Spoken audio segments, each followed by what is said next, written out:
मनसेने जे आक्षेप घेतलेला तर आम्ही पोलीस इंटरव्हेन करून पोलीसच्या स्टेशनमध्ये आम्ही आणि मनसेचे कार्यकर्ते एकत्र बसून त्यांची जी गैरसमजूत होती, जे मिसअंडरस्टँडिंग होतं की ते चुकीचे गोष्टी होतात, म्हणजे रॅपिंग मध्ये, डीजे मध्ये, हे सगळं एक रॉंग मेसेज जो पसरवलेला तो आम्ही रेक्टिफाय केलाय आणि आम्ही सांगितले आम्ही 13 वर्ष हा कार्यक्रम केलाय.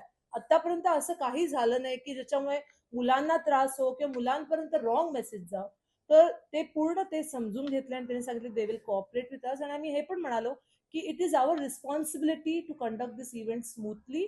आणि आम्ही जो स्मूथली, आता तुम्ही बघत आहात दुसरा दिवस आहे, एवढा छान प्रकारे मुलांचा प्रतिसाद मिळत आहे, मुलं एवढे खुश होत आहेत, त्यांना एवढं शिकायला मिळतंय. तर it's we are season now, we know how to conduct event. त्यामुळे जेव्हा आपण मोठे होतो, फेमस होतो, जेव्हा आपण मोठे व्हायला लागतो तेव्हा ऑटोमॅटिकली लोकांची नजरे तुमच्यावरती पडतात आणि तुमचे मिस्टेक्स काढायचा प्रयत्न करतात. तर तेच होणार जेव्हा आपण मोठे होणार. सक्सेस बरोबर हे सगळे चॅलेंजेस येणारच. And we are ready to face the challenge and we are ready to clear the misunderstanding. And we are thankful to MNS, त्यांनी पण समजून घेतलं आणि ते पण म्हणाले त्यांचा पण पूर्ण आता सपोर्ट ह्या कार्यक्रमाला आहे. तर मनसेच्या कार्यकर्त्यांना पण धन्यवाद.